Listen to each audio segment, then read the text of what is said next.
अस्सलाम कैंडिडेट्स, आज हम एक और सब्जेक्ट को कवर करने की कोशिश करेंगे। एक और सब्जेक्ट हमारे पास है, वो है EDS, एवरीडे साइंस।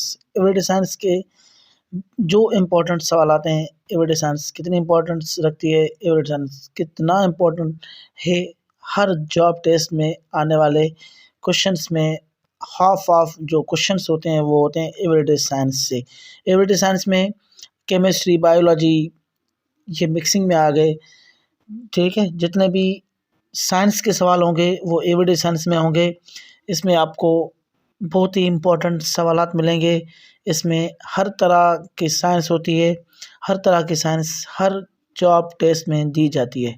ठीक है, आने वाले टेस्ट में जितने भी आप लोगों में से जितने भी जिन्होंने टेस्ट दिए हुए उन्होंने देखा होगा कि तकरीबन टेस्ट में जनरल साइंस एंड एबिलिटी के सवालात लाजमन होते हैं, इसलिए हमने ये तैयार किए हैं क्वेश्चंस।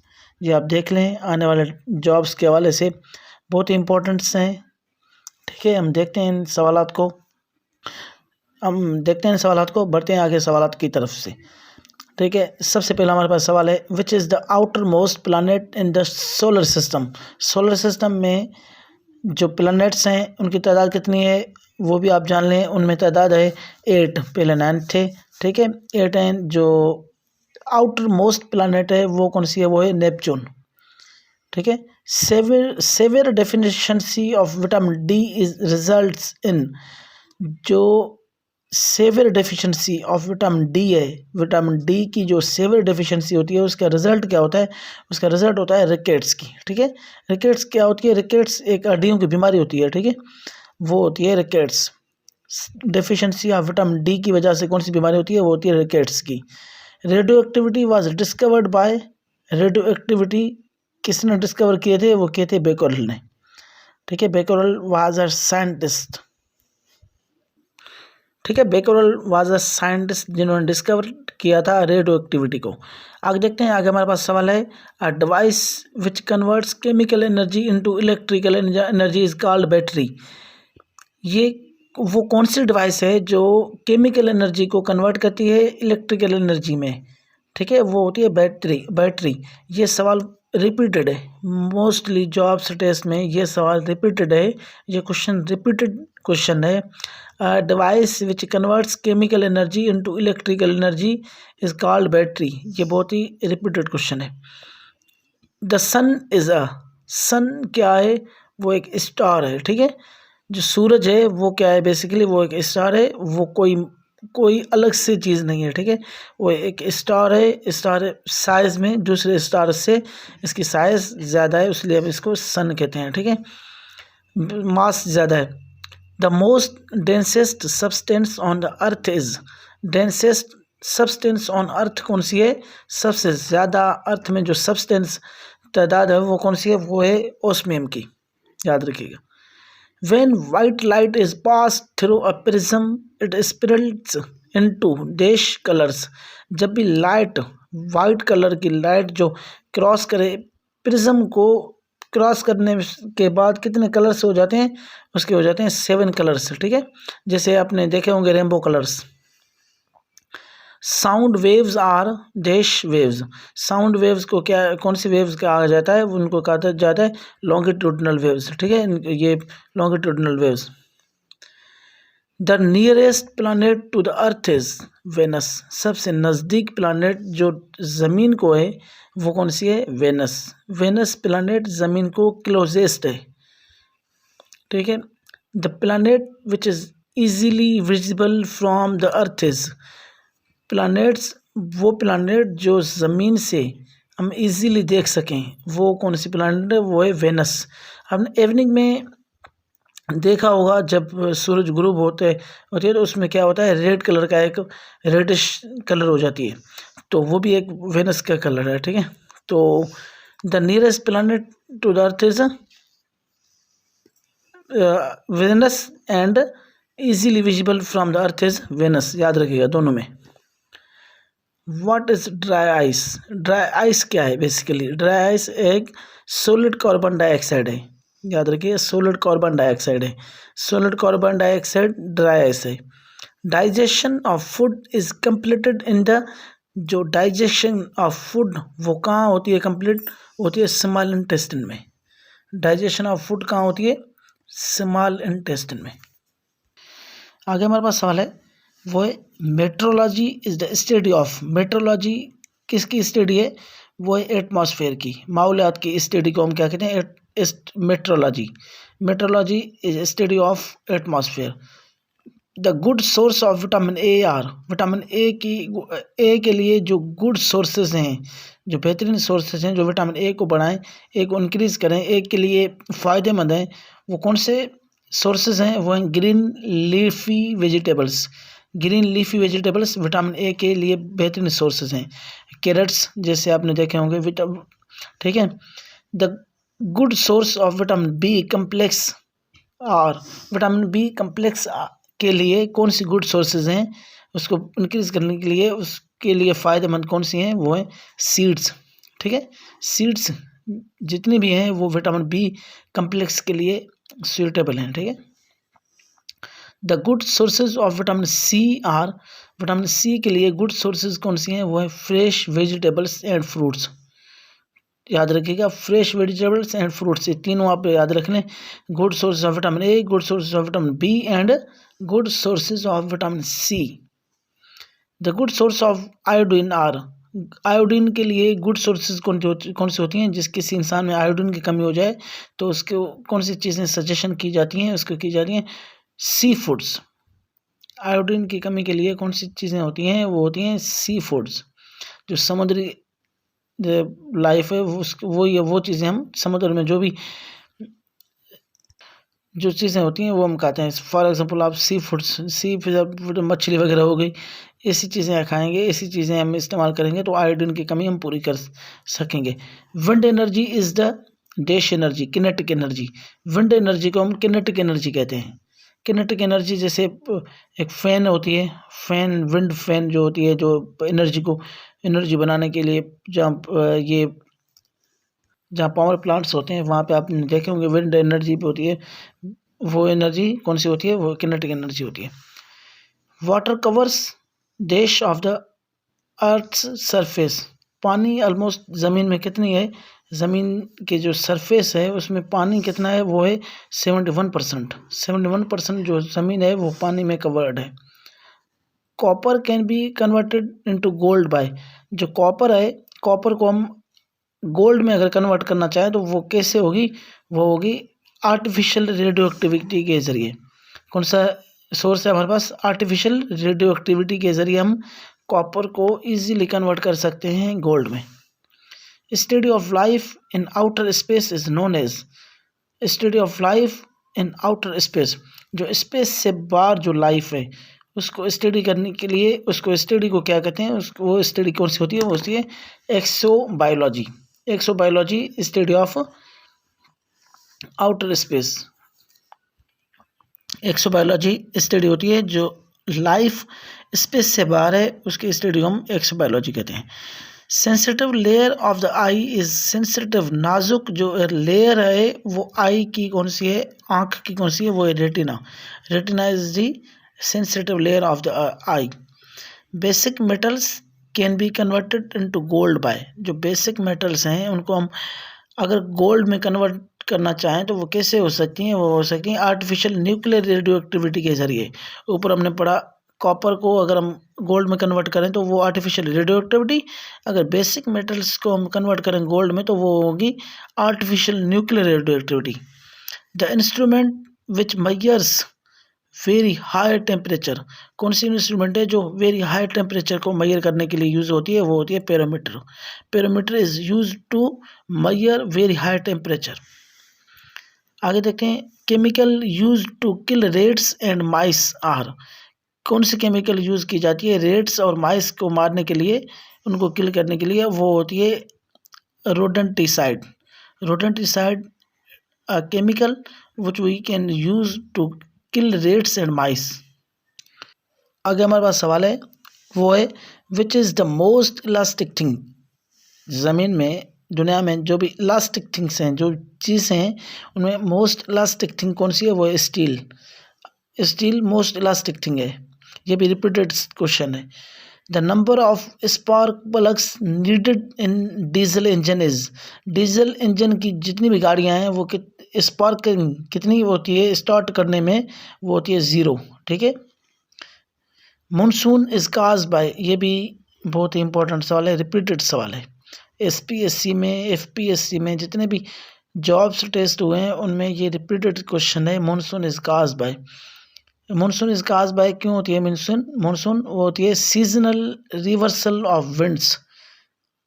ठीक है, याद रखिएगा, सीजनल रिवर्सल ऑफ विंड्स की वजह से मानसून होती है।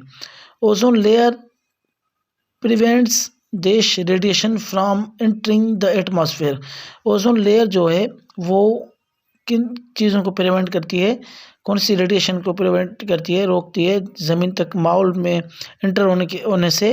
वो है अल्ट्रावायलेट, यूवी। अल्ट्रावायलेट रेडिएशन जितनी भी हैं उनको ये ओजोन लेयर रोकती है ज़मीन में माहौल में एंटर होने से।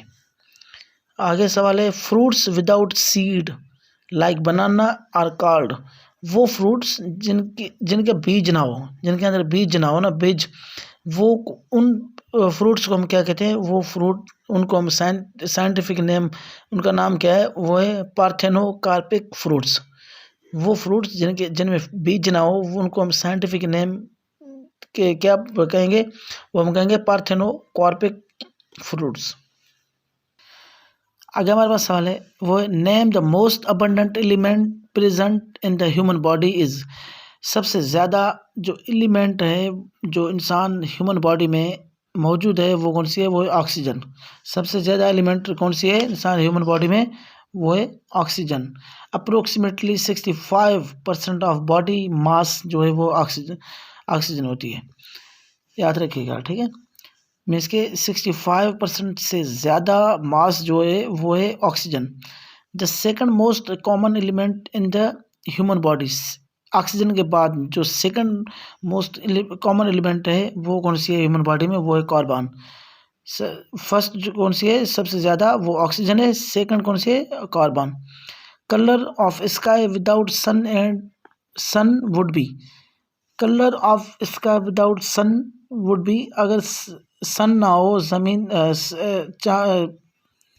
अगर सूरज ना हो आसमान में, बगैर सूरज के रोशनी आसमान की क्या होगी? वो होगी ब्लैक। ठीक है, लेकिन जैसे रात को हम, जैसे सूरज गुम हो जाए तो उसके सूरज डूब जाए तो उसमें क्या होती है? रात हो जाती है, ब्लैक हो जाता है। ठीक है। Total volume of blood in a normal human body is, जो ह्यूमन बॉडी में जो ब्लड है वो वॉल्यूम कितनी है, तकरीबन कितनी मौजूद होती है? Almost 5 to 6 litres. 5 to 6 litres normal human body में जो ब्लड होती है वो 5 to 6 लीटर होती है। Rain water is considered what, rain जो बारिश का पानी होता है वो क्या कंसिडर किया जाता है? वो है purest form of water. Purest form of water जो कंसिडर किया जाता है वो कौन सा वाटर होता है? वो है rain water. The life span of red blood cell is, life span जो होती है रेड ब्लड सेल्स की लाइफ स्पेन कितनी है? वो है 120 डेज। रेड ब्लड सेल की लाइफ स्पेन कितनी है? 120 डेज। और वाइट ब्लड की कितनी है? वो है 13 to 20 डेज ऑलमोस्ट। आगे हमारे पास सवाल है, आज हम कवर कर रहे हैं साइंस के सवाल। ठीक है, अभी हमारे पास आगे और भी सवाल आते हैं, हम उनको भी कवर करने की कोशिश करते हैं।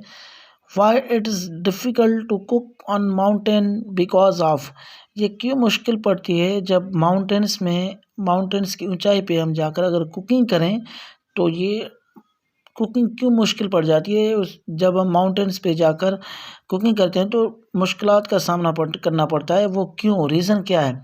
रीज़न वो है कि लो एटमॉस्फेरिक प्रेशर जो होती है वो कम होती है। ठीक है, याद रखिएगा, जब ऊंचाई पे हम जाकर कुकिंग करेंगे तो वहाँ पे कुकिंग करने में हमें डिफ़िकल्ट क्यों पेश आती है? वो है लो एटमॉस्फेरिक प्रेशर की वजह से। The first layer of atmosphere is known as, layers होती है ना ज़मीन की, एवन ऐसे लेयर्स जो होती हैं, वो लेयर जो फर्स्ट लेयर है वो कौन सी है? वो है ट्रोपोस्फेयर। याद रखिएगा, ट्रोपोस्फेयर। याद रखिएगा, ये इंपॉर्टेंट, ये भी रिपीटेड क्वेश्चन है। The first layer of atmosphere is known as troposphere. Which is non renewable energy source. Non renewable energy sources कौन सी होती हैं? एक होती हैं रिन्यूएबल एनर्जी सोर्सेज और कुछ होती हैं non renewable energy sources. Non renewable energy sources कौन सी हैं? वो ऑयल और गैस। ऑयल और गैस को हम बार बार यूज़ नहीं कर सकते, ठीक है, वो रिन्यूएबल एनर्जीज नहीं है, वो एक ही दफ़ा इस्तेमाल हो गई तो हो गई, उनको हम बार बार रिपीटेड उनको हम नहीं कर सकते, रिपीटेड हम उनको यूज़ नहीं कर सकते, फर्स्ट टाइम उनको यूज़ कर सकते हैं। Name the device that is used to measure moments of the heart। वो कौन सी डिवाइस है जिससे हम मेजर करते हैं हार्ट की मोमेंट? वो है कार्डियोग्राफ। कार्डियोग्राफ डिवाइस, उसके ज़रिए हम हार्ट की मोमेंट को मेजर कर सकते हैं। ये आपने देखा होगा NICVD वगैरह जो कार्डियो हॉस्पिटल्स हैं वहाँ पे कार्डियोग्राफिंग होती है। During winter in cold countries, the dish is mixed to melt the ice on the icy roads। जो ड्यूरिंग विंटर जो होती है, विंटर के मौसम में मोस्टली कंट्रीज़ में जो कोल्ड कंट्रीज़ हैं वहाँ पे रोड्स में जो आइसी हो जाती है उसको मेल्टिंग करने के लिए कौन सी चीज़ यूज़ की जाती है? आइस को मेल्ट करने के लिए हम हमेशा साल्ट यूज़ करते हैं। Salt is use to melting ice, ठीक है। Name the planet that moves round sun at the highest speed is. वो कौन सी प्लैनेट है जो हाईएस्ट स्पीड में सन के जो इर्द गिर्द जो घूमती है हाईएस्ट स्पीड में, स्पीड वो कौन सी है? वो mercury. Mercury has highest speed. Radio activity was discovered by. Radio activity किसने डिस्कवर्ड किए थे? वो किए थे Henry Becquerel. Henry Becquerel was founder of Henry Becquerel वो डिस्कवर्ड रेडियो एक्टिविटी। आगे सवाल है the SI unit of pressure is. SI unit pressure की क्या है? एसआई यूनिट फॉर प्रेशर कौन सी है? वो है pascal. Pascal is SI unit for pressure. The life span of white blood cells is. हमने पीछे पढ़ा था रेड ब्लड सेल्स 120 डेज, अभी हम देख रहे हैं the life span of white blood cells is. White blood cells की लाइफ स्पेन कौन सी कितनी है? 30 to 20 डेज है। X rays were discovered by. X rays किसने डिस्कवर्ड किए थे? एक्सरेज डिस्कवर्ड किए थे Roentgen. Roentgen discovered x rays. At night plants intake what. रात के वक्त प्लांट्स इनटेकिंग क्या करते हैं? जो प्लांट्स इनटेक करते हैं वो है oxygen. At night plants releases watt.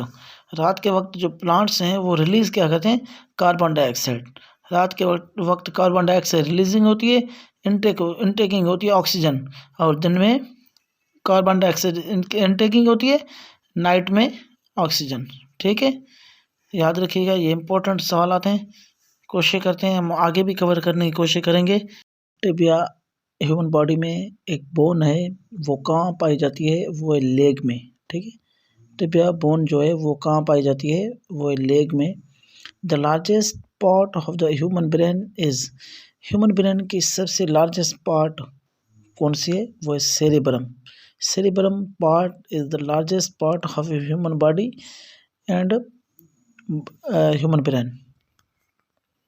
The main function of the kidney is. Main function kidney का मेन फंक्शन क्या है? किडनी का काम क्या है? Kidney to remove waste product from the body. Kidney main function क्या है? वो है to remove waste product from the body, ठीक है। जो वेस्ट प्रोडक्ट है ह्यूमन बॉडी में उसको रिमूव करना। The function of haemoglobin is. Haemoglobin का फंक्शन क्या है? हेमोग्लोबिन का काम क्या है? हेमोग्लोबिन फंक्शंस क्या करती हैं? वो ट्रांसपोर्टेशन ऑफ ऑक्सीजन। हेमोग्लोबिन क्या करते हैं?